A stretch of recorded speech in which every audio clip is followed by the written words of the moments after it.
Assalamualaikum warahmatullahi wabarakatuh.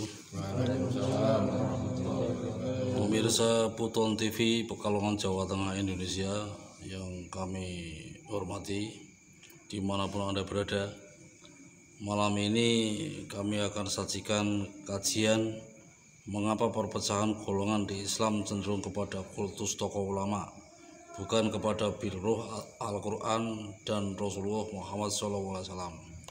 Telah hadir narasumber kami Bapak Kiai Ahmad Rondon dari Pekalongan Jawa Tengah Indonesia. Assalamualaikum Pak Kiai. Waalaikumsalam warahmatullahi wabarakatuh.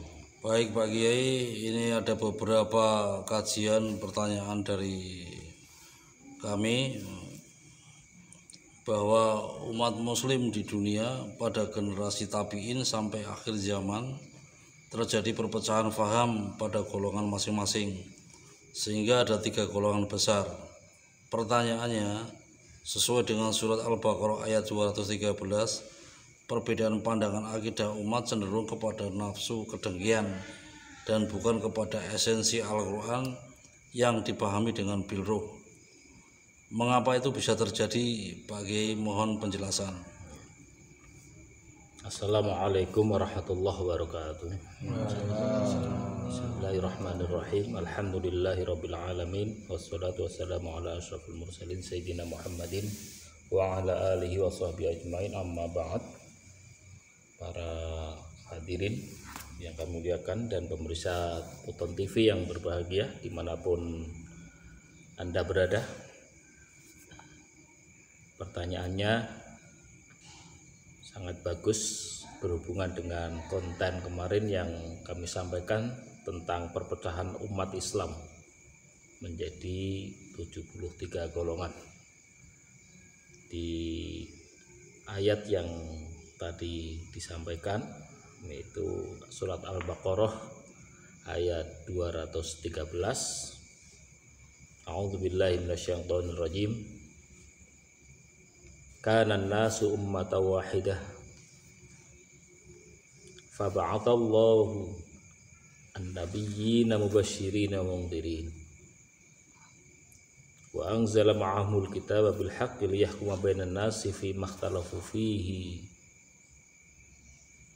wa makhtalafa fihi illa alladhina utuhu min ba'di ma ja'atuhumul bayyinatu baghyan bainahum fahadallahu alladhina amanu limakhtalafu fihi minal haqqi bi'idhnihi wallahu yahdi man yasha'u ila siratim mustaqim. Shadaqallahul azim.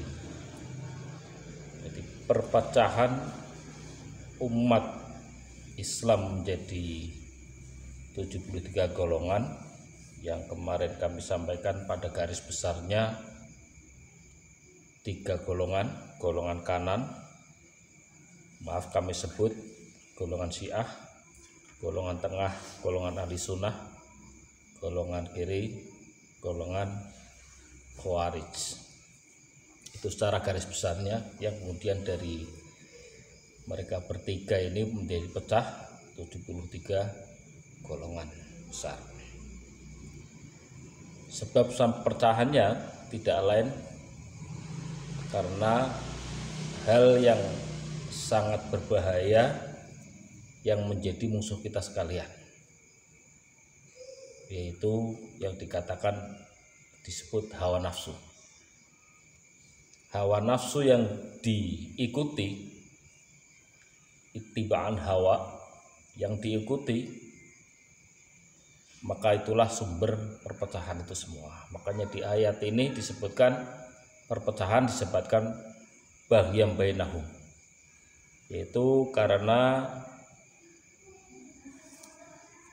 nafsu kedengkian, baghyan,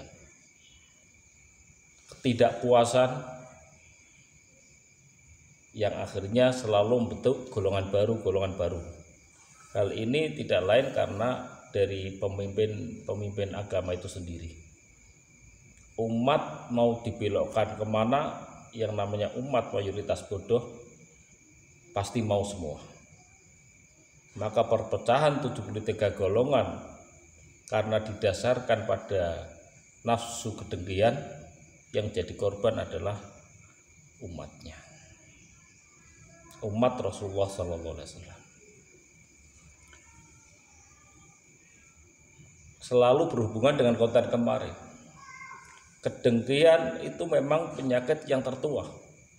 Kita mengarah pada masa lalu kejadian manusia, yaitu hubungan antara Azazil dengan Nabi Adam diawali dengan ujubnya Azazil, sehingga makom yang tertinggi Azazil yang sudah kedudukannya minal malaikatil muqarrabin akhirnya diturunkan oleh Allah menjadi al-mal'un. Nabi Adam juga tergelincirnya, meskipun ini memang menjadi sudah grand design Allah, karena dalam melakukan hal larangan yang dilarang oleh Allah dari hawa nafsunya, dorongan nafsunya. Yang ketiga adalah kasus Qabil Habil.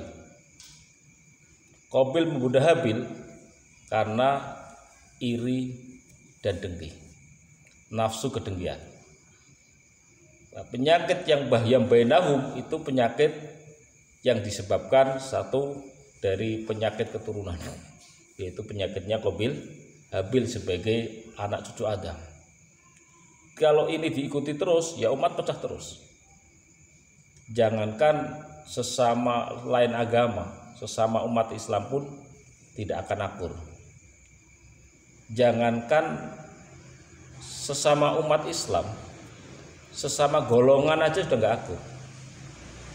Misalnya Syiah sama Syiah sudah nggak akur, ahli sunnah satu dengan yang lain sudah nggak akur,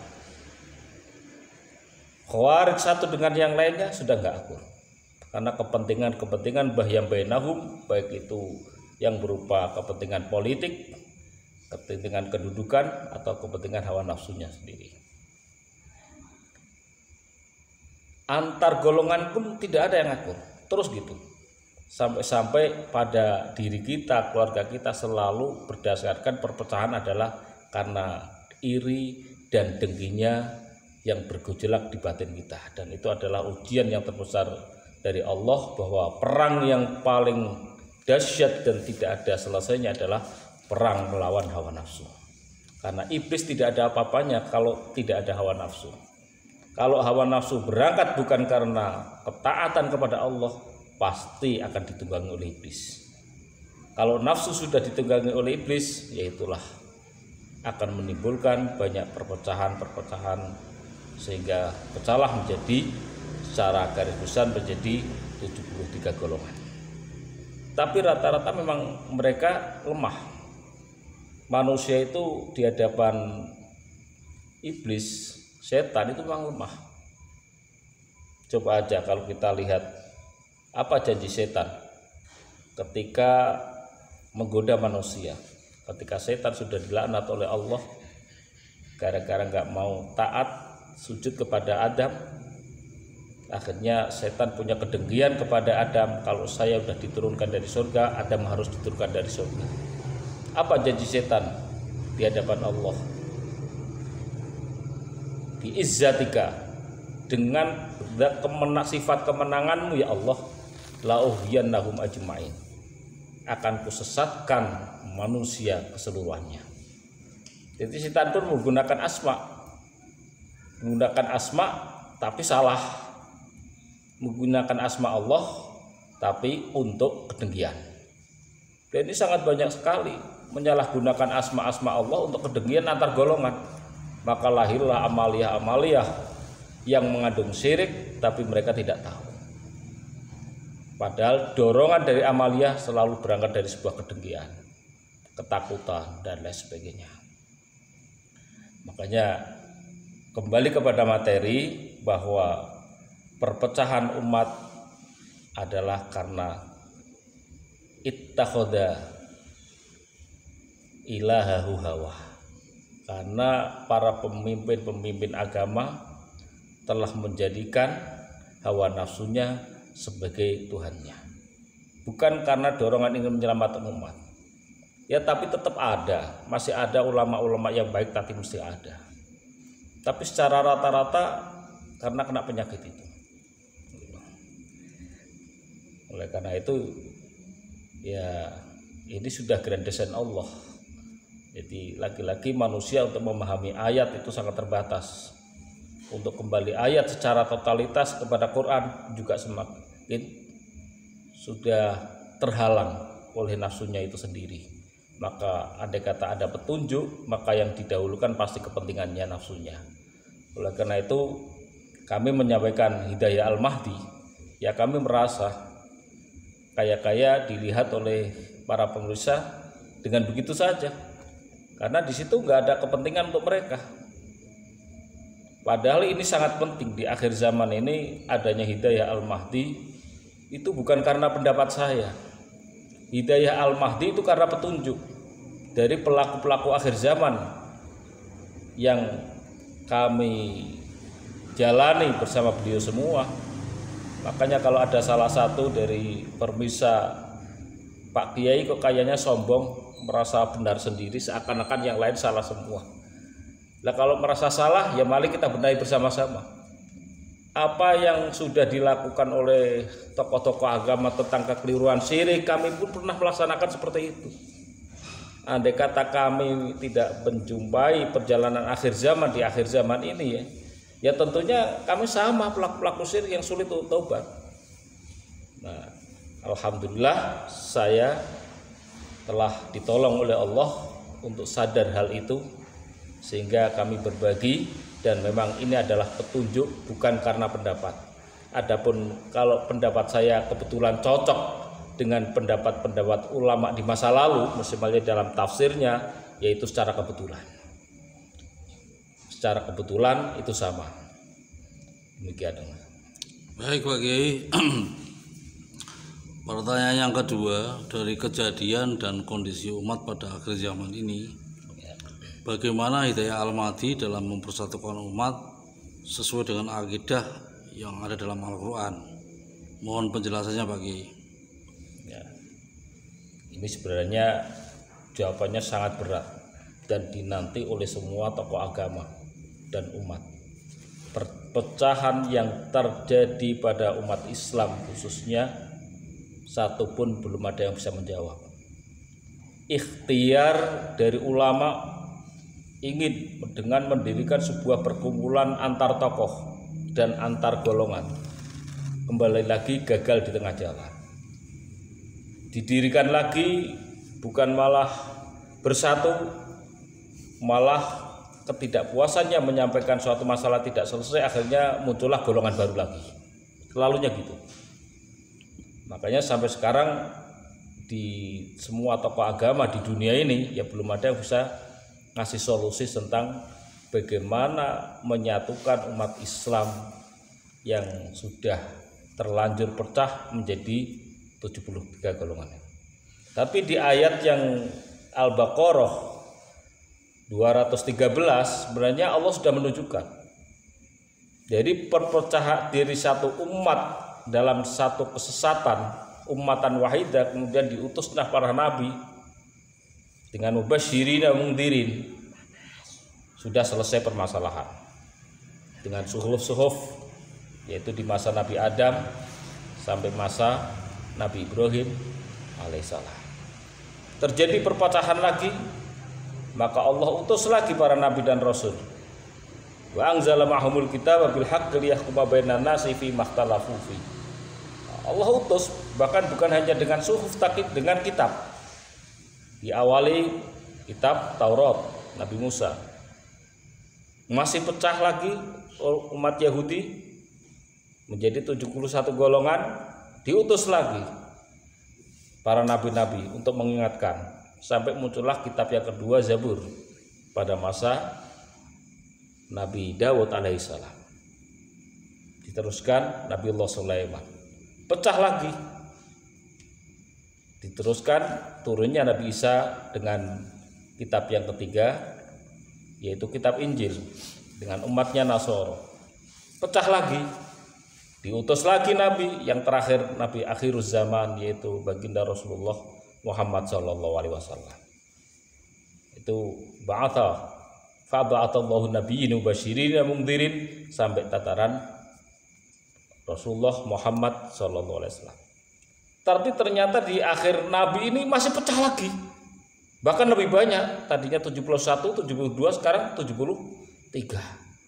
Maka di dunia ini perpecahan yang disebabkan karena baghyan bainahum, antar agama 70 kali 3 berarti 210 ditambah 1, 2, 3, 6. 216 dari 3 pengikut kitab suci, dari pengikut 3 agama. Bagaimana menyatukannya? Tidak mungkin ini akan dilakukan oleh ulama masing-masing.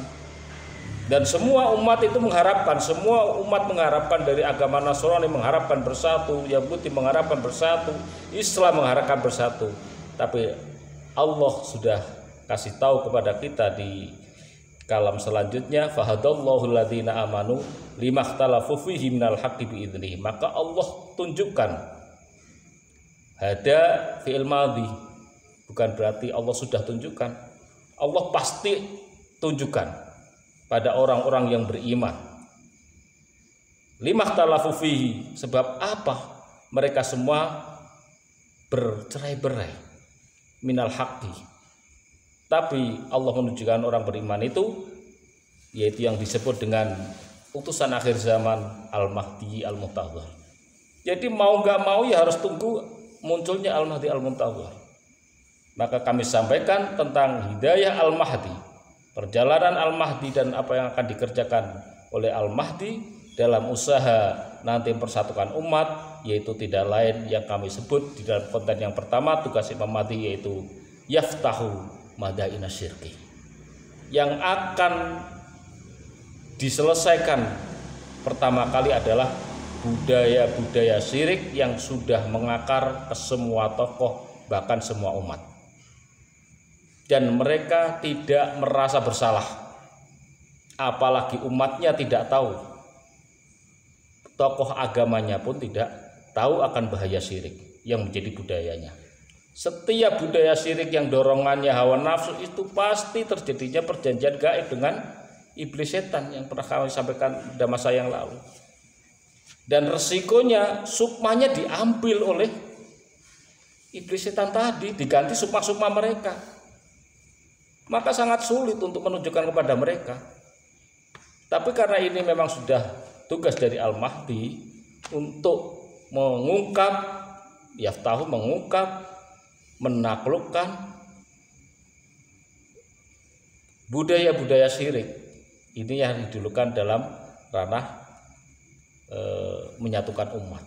Ya yang nggak mau gimana, sudah merasa bahwa yang dilakukan itu benar, sudah merasa yang dilakukan itu tidak salah, akhirnya diyakini tentang budaya-budaya yang dorongannya dari hawa nafsu, yaitu tanggung jawabnya bukan tanggung jawab putusan, juga bukan tanggung jawab Allah. Itu tanggung jawabnya adalah pada pribadi masing-masing tokoh agama kepada Allah Subhanahu wa taala.